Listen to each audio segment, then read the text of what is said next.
आपको बताया था average rate of reaction. So class अब मैं क्लियर करने वाली हूँ आप लोग को instant rate of reaction.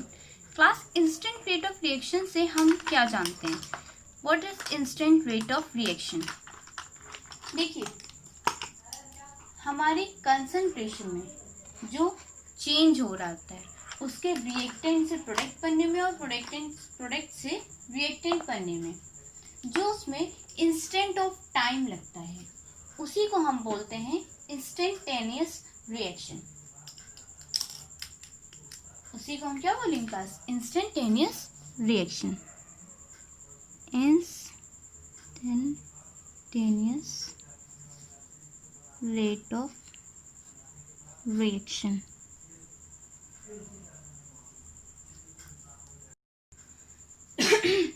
So class देखिए, जैसे कि जो हमारा चेंज हो रहा है, अगर हम इसे डिटरमाइन करते हैं इंस्टेंटेनियस रेट ऑफ रिएक्शन को, तो देखिए जो टाइम इंटरवल उसमें लग रहा है वो हम ले रहे हैं डेल्टा टी।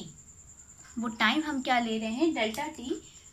और वो जो डेल्टा टी है वो हमारा बहुत ही कम टाइम है। इंस्टेंट मतलब होता है तुरंत, मतलब बहुत ही कम समय,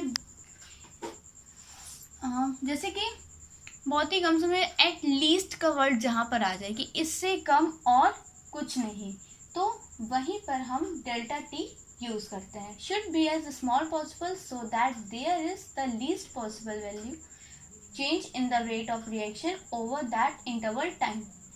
for the determination of instantaneous rate, delta t should be infinitesimally small. In mathematical, infinitesimally small changes are represented by d. हम लोग कैसे रिप्रेजेंट करते हैं? हम लोग कैसे से रिप्रेजेंट करते हैं? d से। d वही हमारा डेल्टा है एक तरीके से। Using the standard calculus notification of instantaneous rate of reaction, a is converted into b can be expressed as instantaneous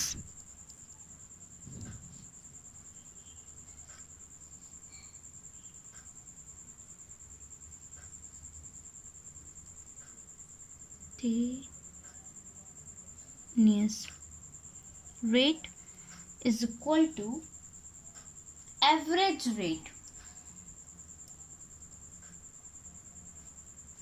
Average rate delta t is tends to 0। जो हमारा डेल्टा टी जो होगा वो इसमें टेंस करेगा क्या? 0। अब देखिए, फॉर इंस्टेंटेनियस रेट अगर हम निकालते हैं तो हमारा क्या आता है?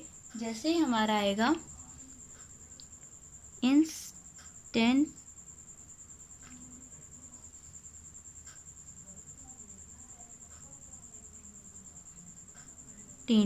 रेट। ओके क्लास, आप देखिए instantaneous rate is equal to bracket minus delta A upon delta T. Delta T जो है वो हमने क्या करा है? 0 करा है। अब देखिए डेल्टा बी, हमने क्या कहा था? जो चीज़ मैं आपको प्रीवियसली बता ही रही थी वीडियो में कि अगर जो चीज़ हमारी रिएक्टेंट है, रिएक्टेंट को हम हमेशा किस में शो करते हैं? निगेटिव चार्ज में हम उसे हमेशा शो करते हैं। और वहीं पर अगर हम प्रोडक्ट की बात करते हैं तो प्रोडक्ट को हम किस में चेंज करते हैं? प्रोडक्ट को हम हमेशा पॉजिटिवली चार्ज में शो करते हैं।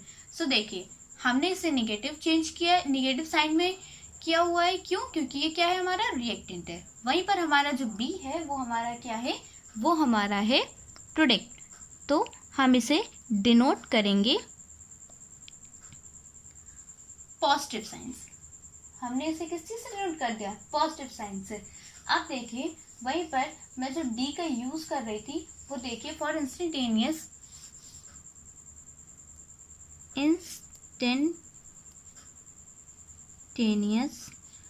रेट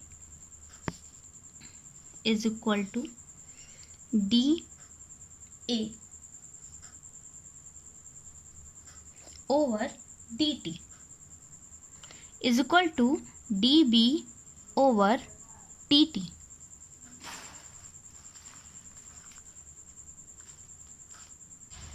ओके क्लास, आप देखिए where DA and DB respectively represent infinitely similarly small changes, मतलब बहुत ही कम चेंज हुआ है, रिएक्टेंट जो है हमारा वो बहुत ही कम चेंज हुआ है, किसमें, प्रोडक्ट में हमारे।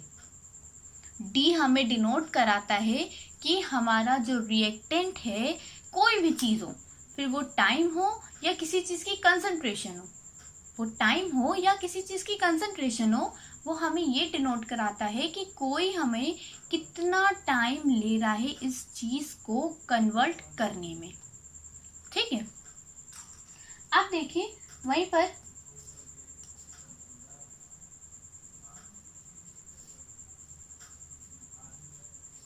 टाइम हमारा क्या है, बहुत ही कम समय ले रहा है टाइम भी, तो हमने टाइम को भी किससे डिनोट किया हुआ है, dt से।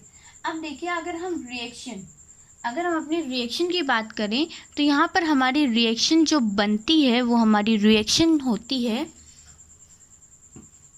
ए, capital A plus B capital B is tends to, ये जो है ये कन्वर्ट हो रहा है किसमें, C capital C plus D capital D.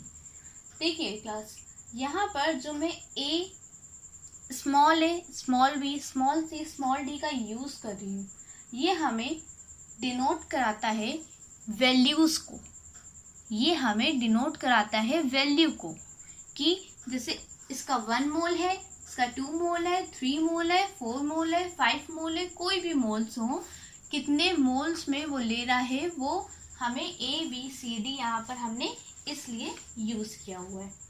अब देखिए अगर हम इंस्टेंटेनियस रेट ऑफ रिएक्शन के अकॉर्डिंग अगर हम इसे सेट करते हैं तो हमारा यहाँ पर क्या आता है, देखिए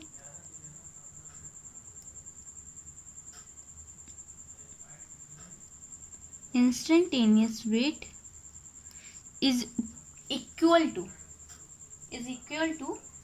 अब देखिए हमारा किसका चेंज हो रहा है, ए का, माइनस, मैंने आपको प्रीवियसली वीडियो में ये भी बताया था कि अगर कोई चीज़ मल्टीपल में लिखी होती है कि हाँ इतने मोल है कोई चीज़, तो वो चीज़ क्या चली जाती है, उसके डिनोमिनेटर में चली जाती है, यानी ए जो है वो कहाँ जाएगा, इसके डिनोमिनेटर में आ जाएगा।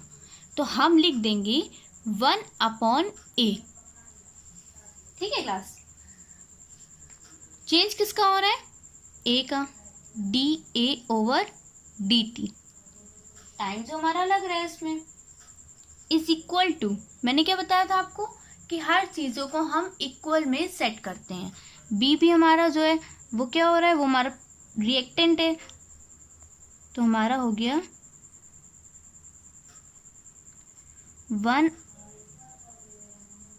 1/b, ये जो है हमारा कहाँ चला गया, डिनोमिनेटर में, 1/b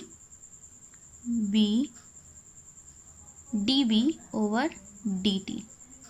ठीक है क्लास, अब फिर से इक्वल में ही आएगा हमारा, ये मैं नेक्स्ट लाइन में लिख रही हूँ क्योंकि यहाँ पर इतना स्पेस नहीं आएगा, ये मैं रिएक्टेंट वाला लिख रही हूँ।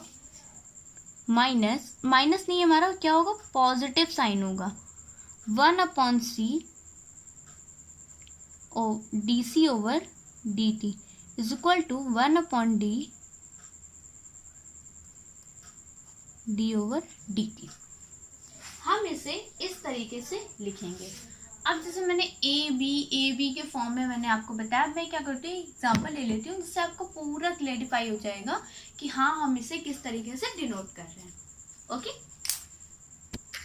अब देखिए जैसे कि हमारा जो एग्जांपल है वो हमारा एग्जांपल क्या है, एग्जांपल जो है वो हमारा है H2 plus I2 is gets to 2HI। अब देखिए क्या है यहाँ पर हमारा जो हाइट, अब हम यहाँ पर इंस्टेंटेनियस रेट निकालेंगे,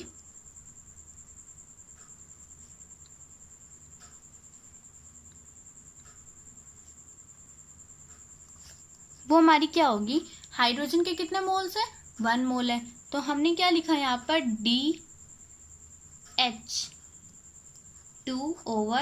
जितना टाइम लगेगा उसे चेंज होने में।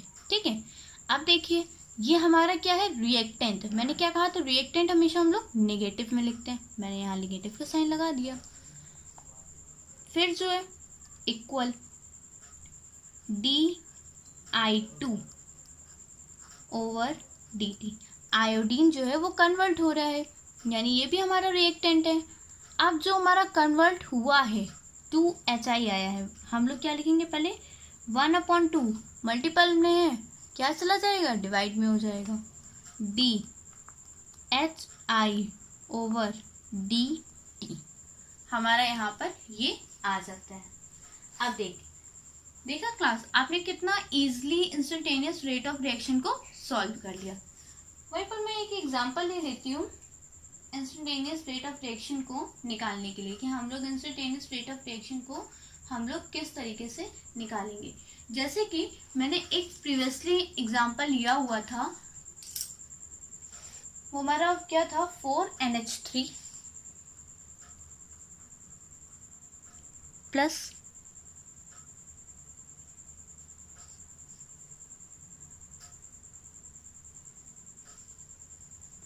5O2 is gets to 4NO plus 6H2O। ये क्लास मैंने इस पे एवरेज रेट भी निकाला था प्रीवियसली वीडियो में, और अब इस पे हम लोग क्या करेंगे, इंस्टेंटेनियस रेट निकालेंगे। देखिए बिल्कुल वही चीज़ रहेगी, बस क्या रहेगा, हम डेल्टा की जगह डी का यूज़ करने वाले हैं। डेल्टा की जगह पे हम क्या करने वाले हैं, डी का यूज़ करने वाले हैं। आप देखिए क्या होगा, इंस्टेंटेनियस रेट मैं इसे आई और आर से डिनोट कर दे रही हूँ। हमारी ये क्वेश्चन है, इंस्टेंटेनियस रेट निकालने जा रहे हैं। NH3 जो है अमोनिया है वो NO में कन्वर्ट हो रहा है, 1/4 कन्वर्ट हो रहा है, यानी ये रिएक्टेंट है। NH3 over dt is equal to -1/5। अब देखिए O2 है, DO2 जितना टाइम ऑक्सीजन को कन्वर्ट होने में लगा dt is equal to 1/4 DNO जितना टाइम लगा NO को प्रोडक्ट बनने में। ये हमारा कैसे शो होगा, पॉजिटिव शो होगा।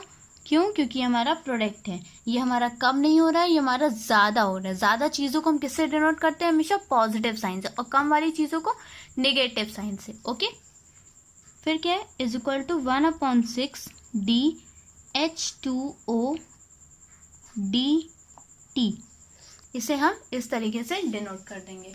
सो ओके क्लास, बस इसी तरीके से न्यूमेरिकल इसमें आते हैं, ज़्यादा टफ लेवल के इसमें न्यूमेरिकल आते नहीं हैं।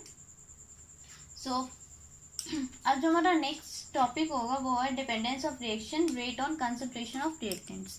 ओके क्लास, सो आज के लिए थैंक यू।